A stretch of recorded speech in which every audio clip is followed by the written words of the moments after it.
जय हिंद फ्रेंड्स। भारतीय राज्य व्यवस्था की सीरीज हम लोगों की चल रही थी और उसमें हम लोगों ने ये देख लिया था कि संविधान के कितने भाग हैं, कितनी अनुसूचियां हैं और उनका क्या क्या मैटर है। साथ में हमने ये भी देख लिया था कि संविधान सभा का निर्माण कैसे हुआ, कैसे संविधान का डेवलपमेंट हुआ अंग्रेज़ों के ज़माने से लेकर के और स्वतंत्रता तक। फिर उसके बाद डिफरेंट एक्ट्स हमने देखे। साथ में हमने ये भी देख लिया था कि भारतीय संविधान की प्रस्तावना, नीति निर्देशक तत्व और मूल अधिकार, ये सब नागरिकता और स्टेट एंड यूटीज मतलब राज्य और केंद्र शासित प्रदेश, ये सब टॉपिक हमारा पूरा हो गया। लास्ट लेक्चर जो हमने ख़त्म किया था वो था फंडामेंटल ड्यूटीज, मूल कर्तव्य। ठीक। तो आज का जो हमारा टॉपिक है वो ये है कि मूल कर्तव्य का महत्व, और साथ में एक आयोग बना था जिसका नाम था संविधान की कार्य प्रणाली को रिव्यू करने के लिए आयोग की जो बना था उसकी सिफारिशें भी हमें देखना है। तो आज का टॉपिक स्टार्ट करते हैं और सबसे पहला जो हेडिंग डालिए उसमें लिखिए कि मूल कर्तव्य का महत्व।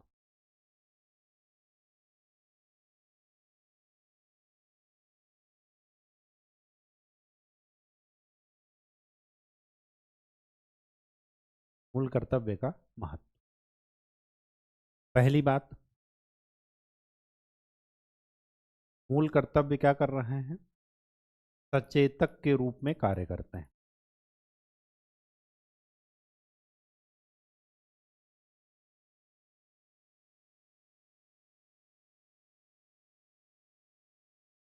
सचेतक क्यों कह रहे हैं? क्योंकि अगर लोग अधिकार के बारे में दावा करेंगे या उनको बार बार ध्यान जाएगा कि हमारा ये अधिकार है, तो साथ में उनको ये भी ध्यान आएगा कि हमारा कर्तव्य क्या है। मैंने आपको बता रखा है कि अधिकार नागरिकों और विदेशियों दोनों के लिए है, जबकि कर्तव्य केवल और केवल नागरिकों के लिए है। ठीक। दूसरी बात, मूल कर्तव्य में एक कर्तव्य है कि भ्रातृत्व और समरसता की भावना का विकास करना। कुछ ऐसा ना करना जिससे सोसाइटी में भेदभाव हो, समाज में भेदभाव हो और वर्ग संघर्ष की भावना का उदय हो।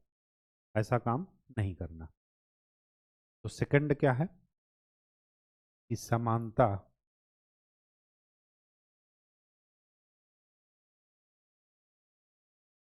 भाईचारा, बंधुत्व, इनको क्या है, बढ़ावा देता है। ठीक। तीसरा, तीसरा ये है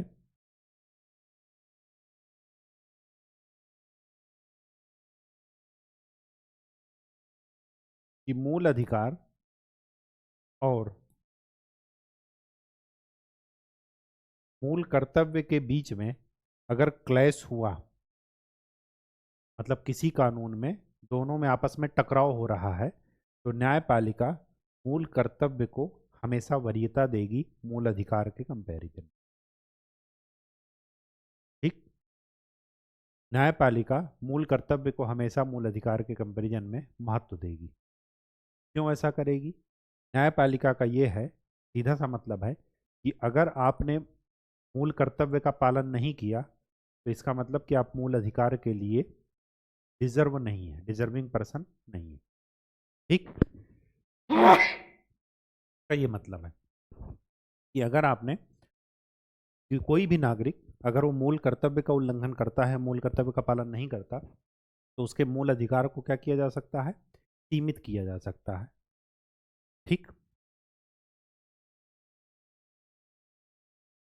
चौथी बात,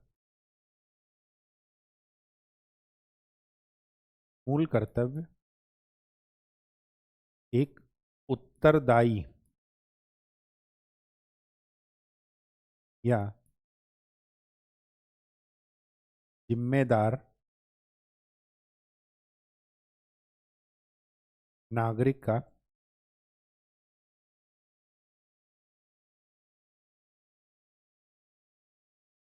की भावना का विकास करते हैं।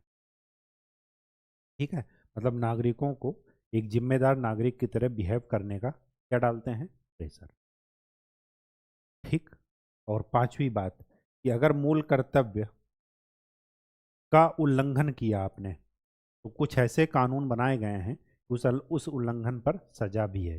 जैसे जाति धर्म के आधार पर वोट मांगना, इससे क्या होता है, समाज में भेदभाव बढ़ता है। अस्पृश्यता का विरोध करना, मतलब छुआछूत, इन सब को प्रमोट करना, ये सब क्या है, इसके लिए सजा भी हो सकती है।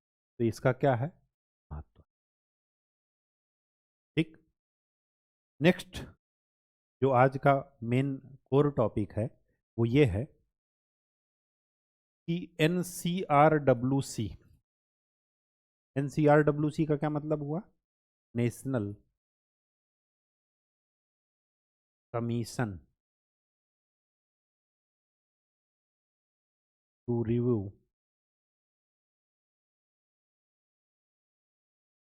The working of constitution.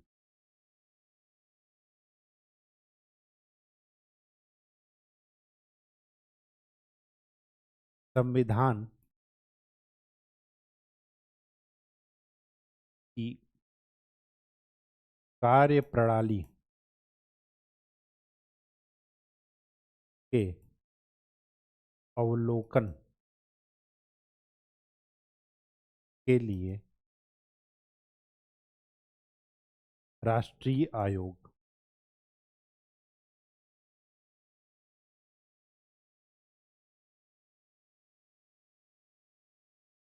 ये 2000 में बना था, 2000 ईस्वी में। इसके अध्यक्ष थे वेंकट चलैया जी।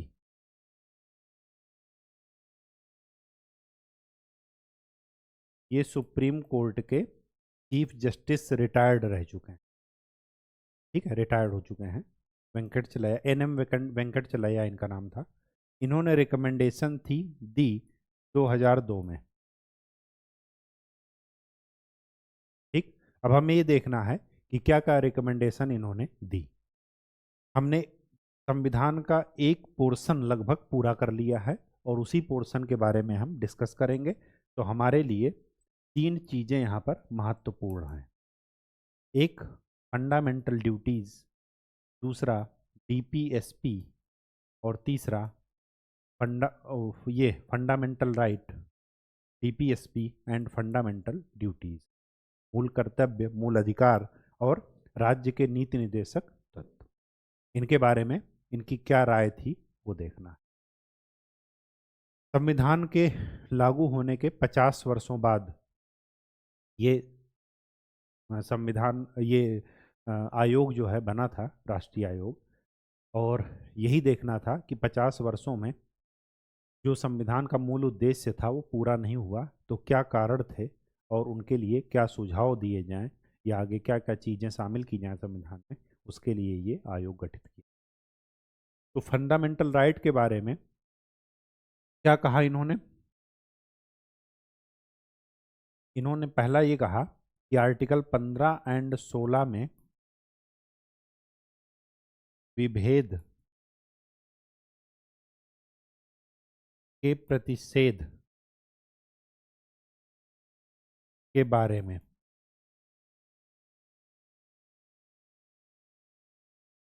क्या कहा कि उसमें क्या शामिल किया जाए, प्रजातीय,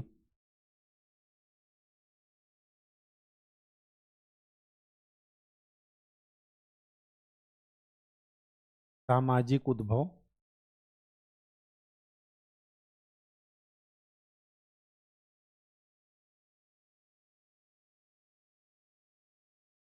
राजनीतिक विचार और संपत्ति, इन सब मैटर्स को भी क्या किया जाए, आर्टिकल 15 और 16 में विभेद के प्रतिषेध के आधार के रूप में इनको भी शामिल किया जाए। इन दोनों में विभेद का प्रतिषेध का आधार क्या है, जन्म, मूल वंश, जाति, धर्म, लिंग, ये सब हैं क्या, प्रतिषेध के आधार।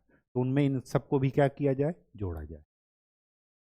ठीक, फंडामेंटल राइट में पहला इन्होंने ये दिया, और भी दिया था लेकिन मेन मेन चीजें हम देख रहे हैं। दूसरा, नए फंडामेंटल राइट शामिल किए जाएं।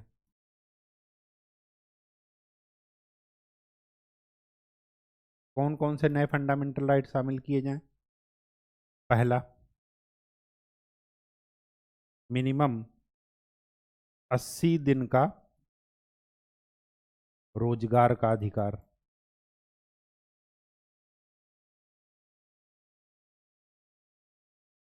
हर नागरिक को क्या रहे, वर्ष में मिनिमम 80 दिन का रोजगार का अधिकार हो। दूसरा, निःशुल्क विधिक सहायता।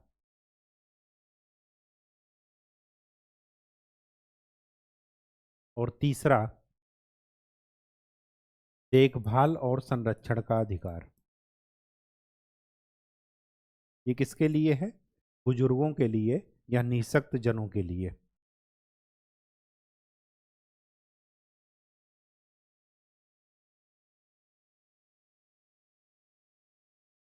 संसद ने उसमें क्या करेंगे, आगे शामिल भी करेंगे, वो हम आगे देख लेंगे क्या क्या किया संसद। तीसरी बात, फंडामेंटल राइट के बारे में तीसरी बात इन्होंने क्या कही कि जो 21A है ना, 21A में क्या है, शिक्षा का अधिकार। कब से कब तक है, 6 से 14 वर्ष तक, यही है ना। इसमें इन्होंने ये कहा कि SC ST मतलब अनुसूचित जाति और जनजाति प्लस साथ में महिलाओं, इनके लिए वो 14 वर्ष की उम्र बढ़ा करके क्या कर दी जाए, 18 वर्ष। मतलब राज्य इनके लिए और महिलाओं के लिए 6 से 18 वर्ष तक निःशुल्क शिक्षा का अधिकार की व्यवस्था करेगा।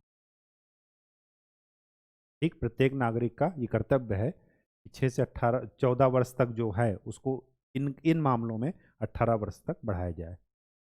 ठीक, तीसरी बात, वो चौथी बात, आर्टिकल 22 क्या कहता है, हिरासत में लिए गए व्यक्ति। और मैंने बताया था कि किसी व्यक्ति हिरासत में दो तरीके से होता है, एक निवारक प्रतिरोध, एक दंडात्मक। दंडात्मक का मतलब ये हुआ कि उन्होंने क्राइम कर दिया, उसके बाद उनको सजा मिली, वो हिरासत में रखा गया। और जब क्राइम करने से पहले होता है तो निवारक प्रतिरोध होता है, निवारक निरोध। अब उसमें क्या होता है, मैंने बताया है कि मैक्सिमम 3 महीने के लिए नज़रबंद किया जा सकता है, हिरासत में लिया जा सकता है। तो इन्होंने क्या कहा कि उस मैक्सिमम अवधि को 6 माह तक बढ़ाया जाए, 3 महीने से क्या कर दिया जाए, 6 महीने। और दूसरी बात, जो 6 महीने से आगे अगर आपको बढ़ाना है तो जो आयोग बनेगा उसमें एक अध्यक्ष और 2 सदस्य होंगे, और ये जो एक अध्यक्ष होगा वो हाई कोर्ट के जज के लेवल की बात होगी। ठीक, तो अध्यक्ष किसके समतुल्य होंगे, हाई कोर्ट का कोई भी रिटायर्ड जज या वर्किंग जज के इक्विवेलेंट। ठीक, तो ये इन्होंने चौथी बात कही। पांचवी बात क्या कही,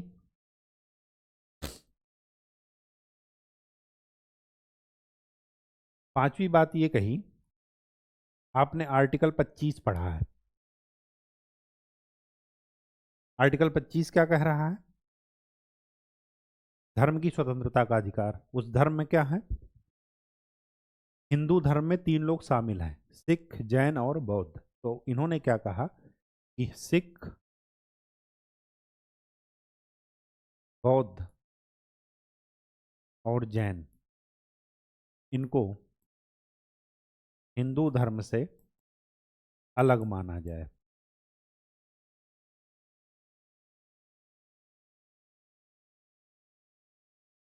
ठीक, और 6.9 शेड्यूल में कुछ और चीजें शामिल की जाएं। कौन कौन सी चीजें शामिल की जाएं, कृषि सुधार, आर्टिकल 39B 39C ये सारे 9 शेड्यूल में शामिल किए। ठीक, अब देखिए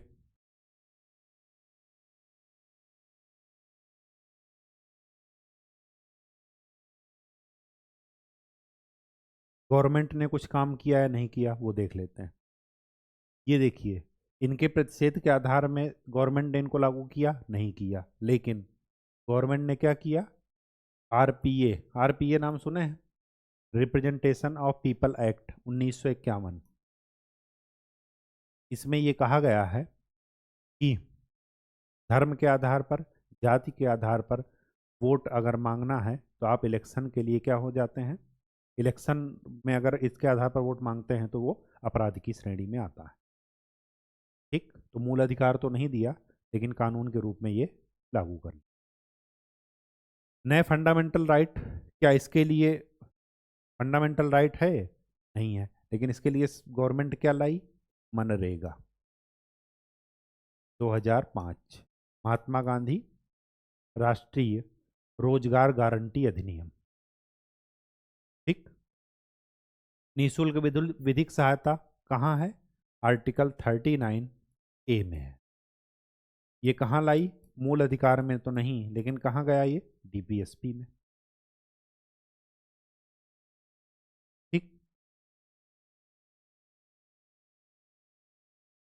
देखभाल, ये देखिए डीपीएसपी में पहले से था ये मूल अधिकार, मतलब इसको मूल अधिकार के लिए कहा गया है, लेकिन ये डीपीएसपी में पहले से था, क्योंकि 39वां संविधान 42वां संविधान संशोधन के द्वारा ये आया है और ये 1976 में ही हो गया था और ये आयोग 2000 में बना था। तो इसको कहा गया डीपीएसपी से निकालकर मूल अधिकार लाया जाए, लेकिन मूल अधिकार में नहीं लाया गया। क्यों? क्योंकि गवर्नमेंट का इतना खर्च इसमें बढ़ जाएगा कि वो मूल अधिकार में नहीं ला।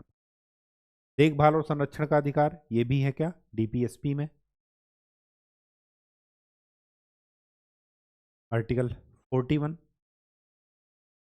ठीक, इसको भी मूल अधिकार में शामिल नहीं किया। चलिए आगे देखते हैं, क्या इसको शामिल किया गया, नहीं। इसको शामिल किया गया, नहीं। इसको भी शामिल नहीं किया। एक लास्ट में और चीज देख लेते हैं, 7th पॉइंट। इन्होंने ये कहा कि जब आर्टिकल 352 के तहत राष्ट्रीय आपातकाल लगे, तो मैंने बताया है कि राष्ट्रीय आपातकाल में आर्टिकल 20 और 21 ये निरस्त नहीं होते, निलंबित नहीं होते। आर्टिकल 20 क्या है, दोष सिद्धि के संबंध में संरक्षण का अधिकार, मतलब अपने विरुद्ध आप गवाही नहीं दे सकते।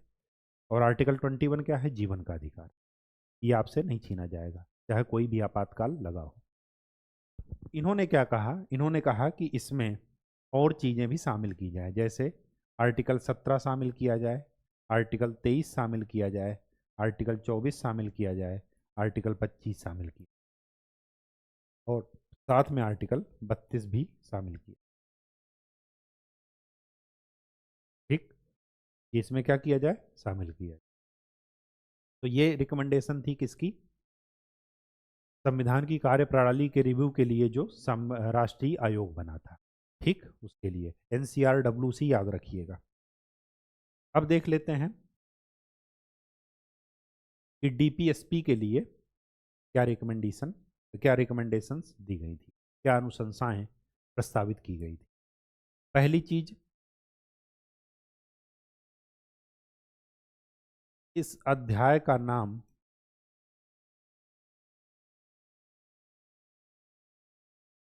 क्या किया जाए, राज्य के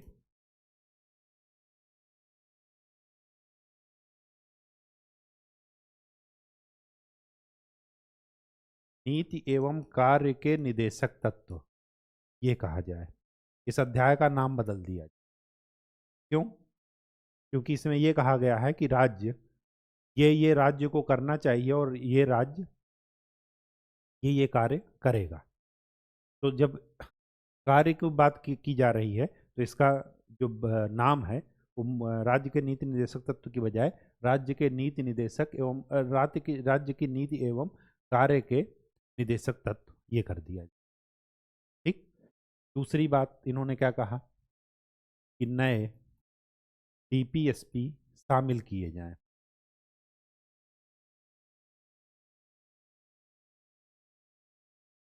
और उसमें इन्होंने एग्जाम्पल दिया जनसंख्या नियंत्रण या परिवार नियोजन, कि राज्य जनसंख्या नियंत्रण भी कर सकता है। ठीक।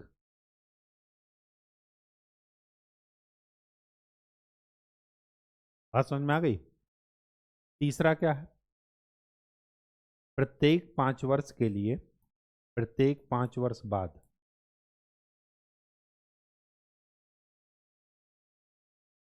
राष्ट्रीय शिक्षा आयोग का गठन किया जाए।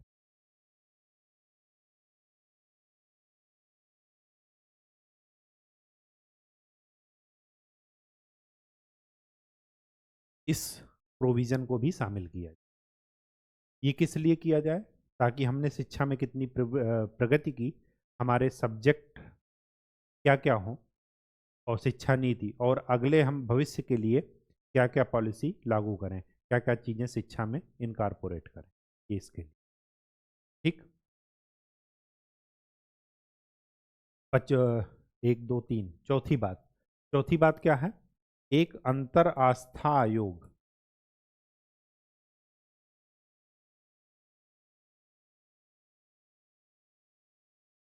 अंतर आस्था आयोग में क्या है कि सभी धर्मों के प्रतिनिधियों को शामिल करके एक आयोग बनाया जाए।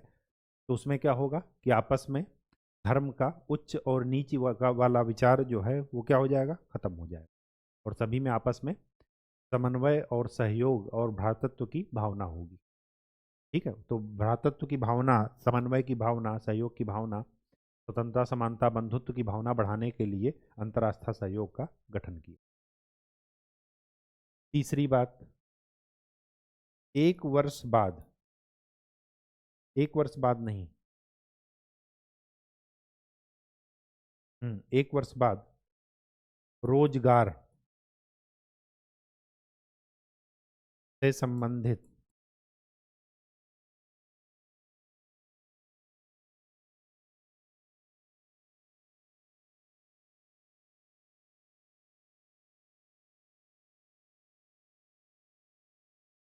आयोग का गठन किया।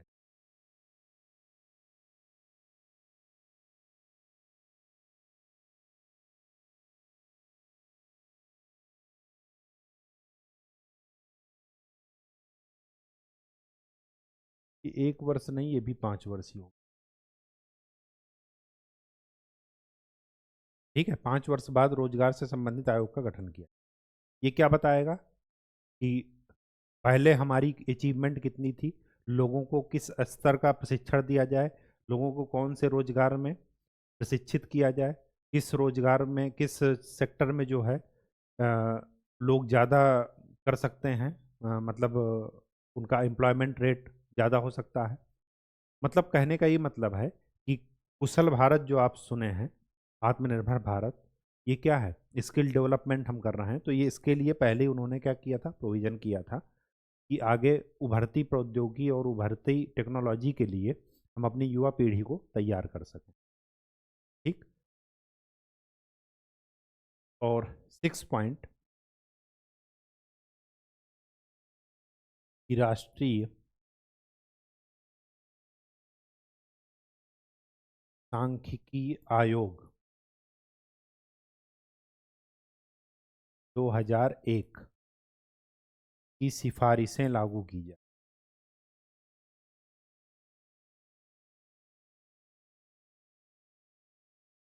ये भी इन्होंने कहा है।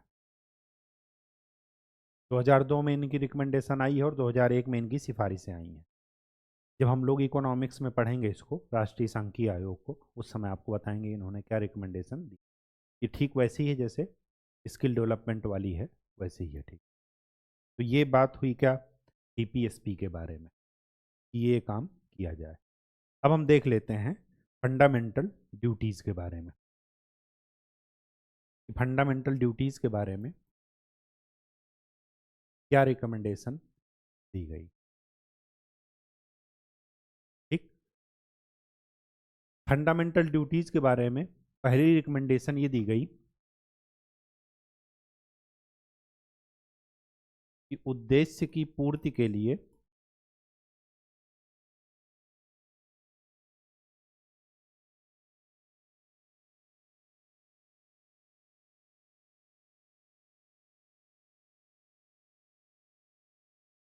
नए साधनों को अपनाना और लोकप्रिय बनाना।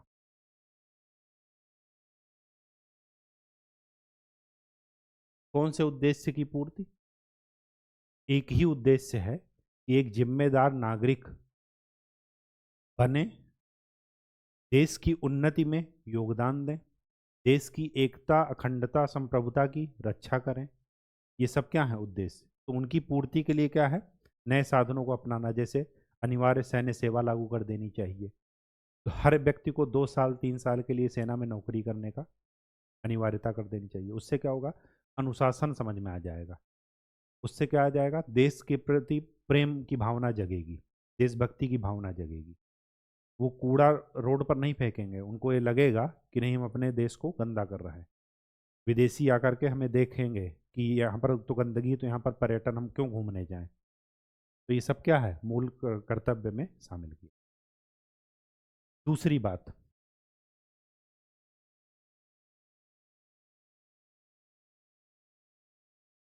वर्मा समिति की सिफारिशों को लागू किया जाए।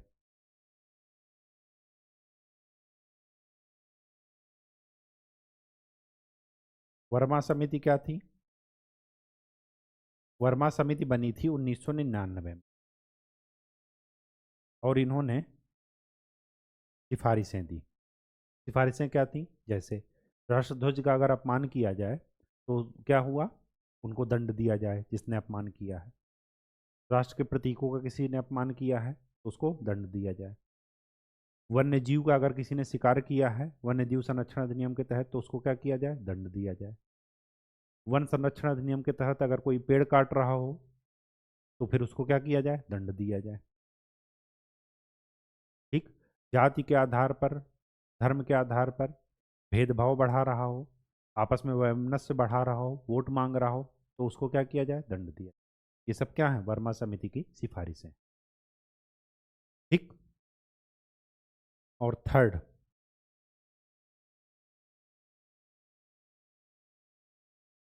कुछ नए मूल कर्तव्य शामिल किए। कौन कौन से नए कर्तव्य? अनिवार्य मतदान, सभी को मतदान की अनिवार्यता हो। सरकार वोटिंग कराने के लिए कितना खर्च करती है। लोकतंत्र का सबसे बड़ा पर्व कहा जाता है चुनाव को, तो उसमें लोगों की भागीदारी सुनिश्चित करने के लिए क्या किया जाए? अनिवार्य मतदान का प्रोविजन की। दूसरी बात, कर अदायगी।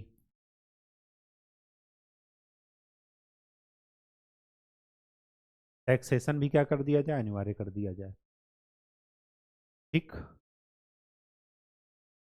तीसरी बात, कि नैतिक शिक्षा, ईमानदारी, सदाचार, इन सब भी से भी संबंधित कर्तव्य माता पिता पर लागू किया जाए कि वो बच्चों को इन सब की शिक्षा दें। केवल और केवल डॉक्टर और इंजीनियर बनाने से काम नहीं चलेगा जब तक कि उनको मोरल वैल्यूज उनकी नहीं स्ट्रांग होंगी। ठीक। अदरवाइज वो क्या करेंगे? डॉक्टर बन करके किडनी बेचेंगे निकाल करके। ठीक। बात समझ में आ गई? तो ये सब चीज़ें जरा ध्यान में रखिए। चौथी चीज, एक मूल कर्तव्य औद्योगिक घराने को लेकर के है। मतलब जो ये इंडस्ट्रियलिस्ट हैं कि वो औद्योगिक, उनके उद्योग में काम करने वाले कामगार के बच्चों का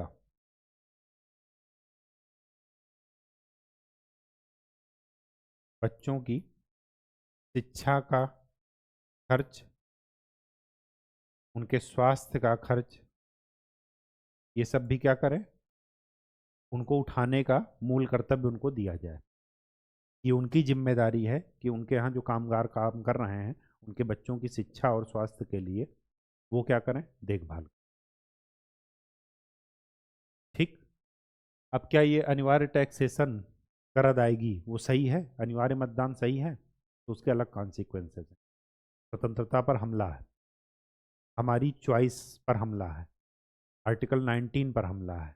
लेकिन अपोजिट में क्या है कि अगर सरकार ही खर्च कर रही है कि आपकी भागी सरकार इतना खर्च कर रही पैसा कि आपकी भागीदारी बढ़े। लोकतंत्र में आपका प्रतिनिधित्व तभी बढ़ेगा जब आपके पास क्या है, सरकार ने वोटिंग राइट्स। जिनके पास वोटिंग राइट्स नहीं है, चुनने का अधिकार नहीं है, आप उस उनसे पूछिए कि उसका क्या महत्व है। ठीक है, तो इसके वो लाभ और हानि दोनों हैं, पक्ष और विपक्ष दोनों में तर्क हैं, ये आपको सोच। ठीक है, तो ये आपका NCRWC की सिफारिशें तीनों चीज़ों के लिए, इनको एक साथ करके ही पढ़िएगा ताकि चीज़ें आराम से हो जाएं। ठीक है, तो आज के लिए इतना ही। नेक्स्ट लेक्चर में हम लोग अगले टॉपिक की बात करेंगे।